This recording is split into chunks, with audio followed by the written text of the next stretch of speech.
Continuamos con el programa. Estamos conversando con Francisco Tudela el día de hoy en Referente Jurídico. En ese contexto en el que estamos conversando de esta situación en la que nos pone la Corte, no solamente al Perú, sino a los demás estados de la región donde la soberanía queda afectada, ¿no? Y la Corte empieza a colocarse por sobre encima de ella, de todos los estados. Parece ser la nueva iglesia del siglo XXI, sí, ¿no?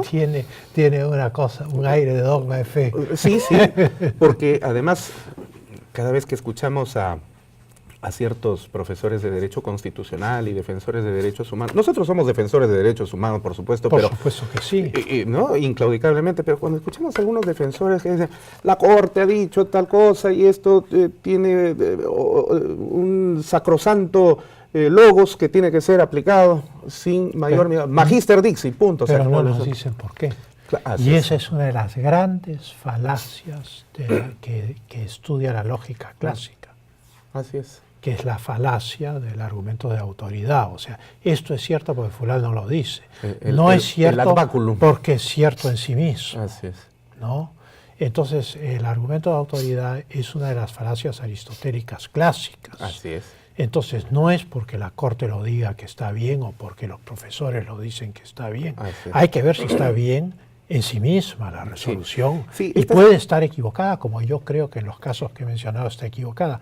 Lo que sucede es que hay ONGs de abogados que patrocinan a las víctimas de violaciones de derechos humanos, en algunos casos víctimas reales, en otros casos víctimas supuestas, y naturalmente les interesa pasar sobre los estados para que sus reclamaciones sean absueltas favorablemente. Para buscar no resoluciones, sino autos de fe. Autos de fe, pero la Corte, no, yo creo que para buscar muy buenas retribuciones económicas. Además, pero con nuestros impuestos. Por supuesto, pero a lo que voy es para buscar las reparaciones civiles, ¿no? Sí. Ese es el objetivo central.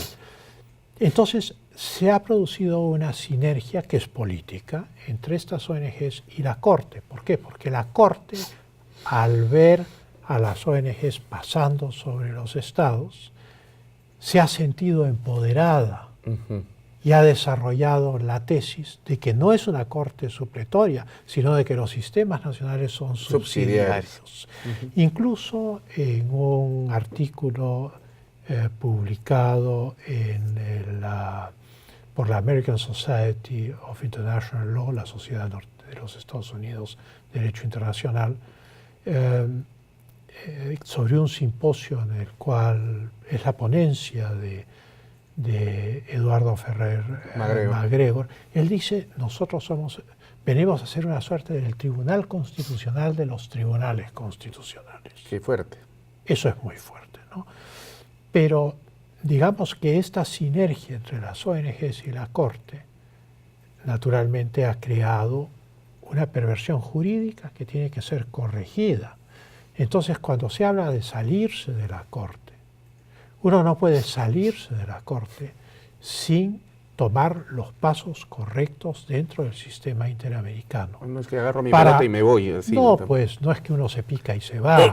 O sea, acá lo que uno tiene que hacer es enfrentar el problema a nivel continental. O sea, el Perú yo creo que tiene la obligación de continentalizar este problema, porque en el caso peruano se ha conculcado el derecho de los ciudadanos a presentar acusaciones constitucionales contra sus autoridades.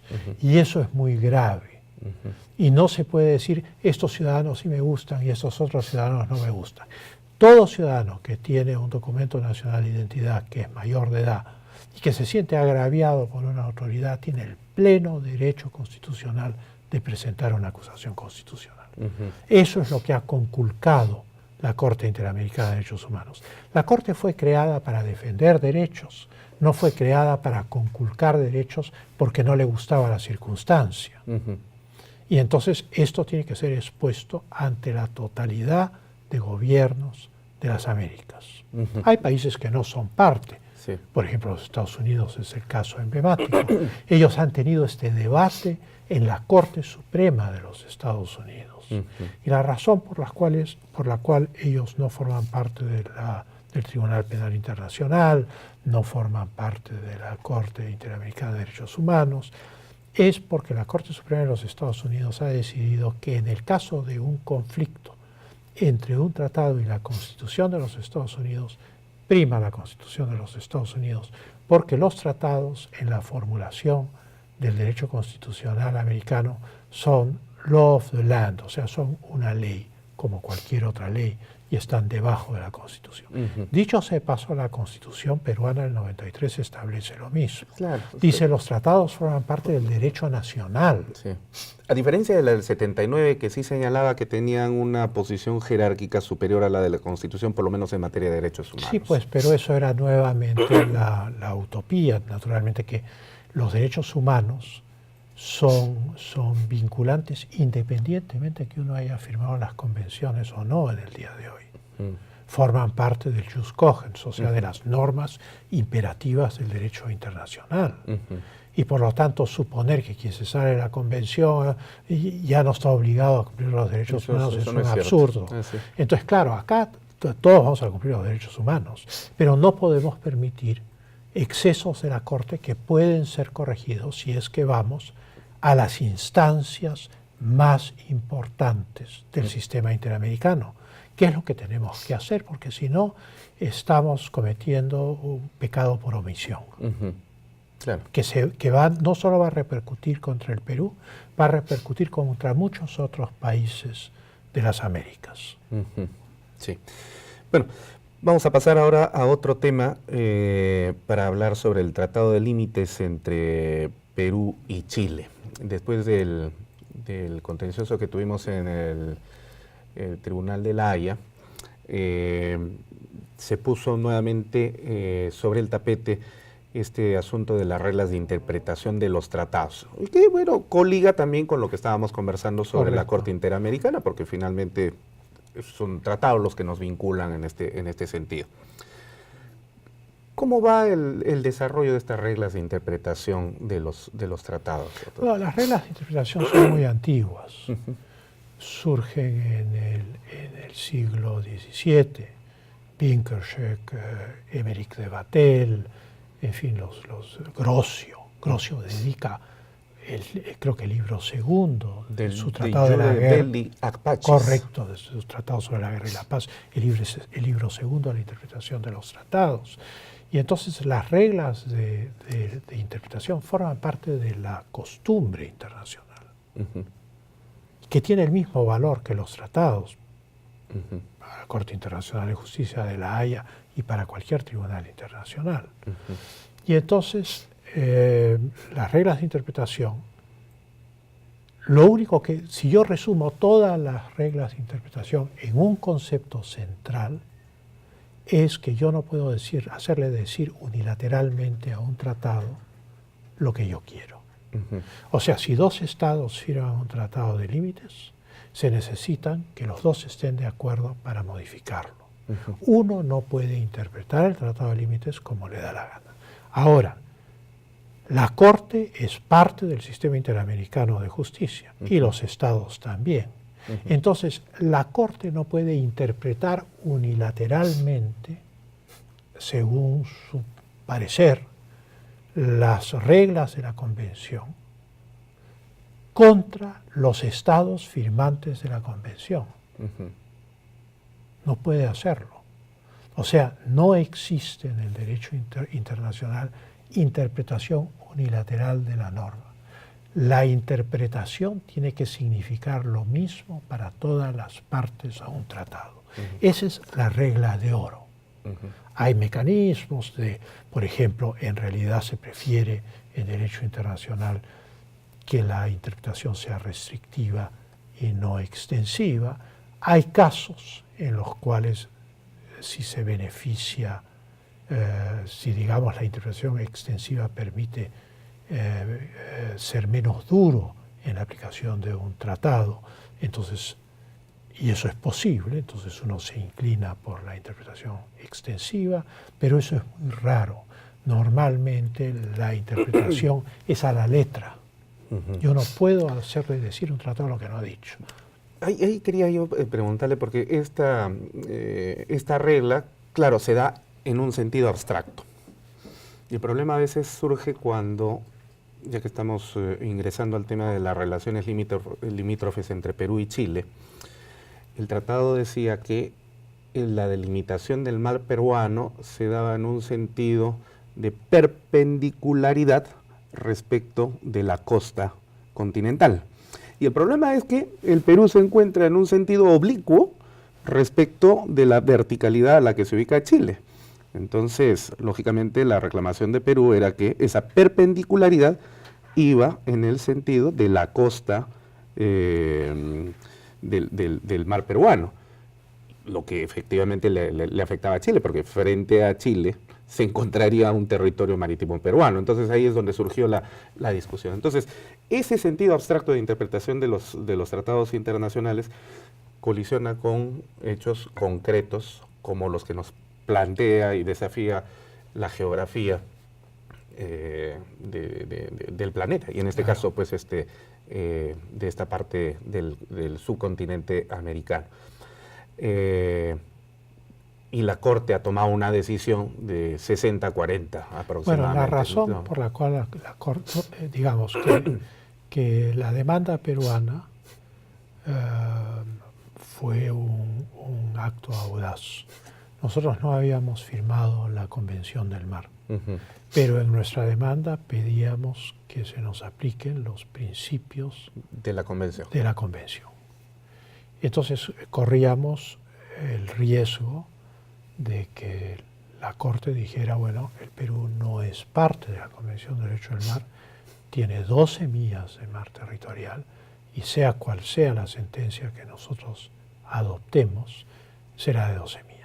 Y quedábamos mutilados en Claro, la soberanía de las 200 millas. Nos hubieran dado razón o no, claro, el problema hubiera sido grave, digamos. Pero la Corte decidió que la Convención de Derecho del Mar, los principios de la Convención de Derecho del Mar, procedían de la costumbre internacional y que por lo tanto, como principios de la costumbre, se aplicaban al Perú.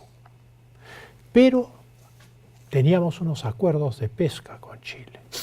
Y entonces había el debate de si esos acuerdos eran tratados o no. Lo que ocurre en el derecho internacional es que no hay jerarquía de normas. ¿No? Nosotros en el derecho nacional tenemos la Constitución, las leyes de desarrollo constitucional, las leyes ordinarias, los reglamentos, decretos supremos, resoluciones ministeriales, y eso se llama la pirámide. Y Kelsen, como fue el primero en ilustrarlo, se llama la pirámide kelseniana. Hans Kelsen fue el primero en hacer darle forma gráfica a esta jerarquía. Lógico-deductiva, además. Pero eso es porque existe un gobierno central que es soberano, que manda sobre el país. Y tiene una administración pública que emite estas normas en distintos niveles. Eso no existe en el ámbito internacional. No hay gobierno mundial. Y entonces, acuerdo, protocolo, convención, tratado son distintos términos para un solo tipo de normas, que son tratados de igual jerarquía. Y entonces cuando la Corte acepta la tesis de que los acuerdos de pesca sí son tratados, lo hace por ese criterio fundamental. O sea, no hay una jerarquía, se llame acuerdo, se llame el protocolo de Río de Janeiro, no es menos que el tratado de Lima del año 29. Así es. O sea, todos son tratados, ¿no? Y entonces la Corte se enfrenta a resolver un problema en el cual de un lado acepta la Convención de Derecho del Mar como parte de la costumbre internacional, pero por el otro lado los acuerdos de pesca impugnados pues no pueden ser impugnados porque son tratados. Y entonces busca una solución intermedia. Esto es hasta la mía 80. Aplica los tratados entre el Perú y Chile, los acuerdos de pesca, y a partir de la mía 80 hace la perpendicular de la cual estábamos hablando. Pero no era lo que el Perú en ese momento quería. Lo que el Perú quería era que la perpendicular partiese de Tacna. Exacto. Y se dirigiese en un rumbo suroeste hacia el alta mar. Y eso no ocurrió. O sea, se utilizó el paralelo hasta la milla 80. Exacto. Y solo a partir de la milla 80 la bisectriz. La bisectriz, así ¿no? es. Y entonces, claro, la Corte hizo una especie de solución salomónica, por decirlo de alguna manera, en el cual respetó los tratados, pero aplicó a partir de cierto punto la Convención de Derecho del Mar sin perjudicar los derechos que habían sido garantizados por esos tratados. Sí.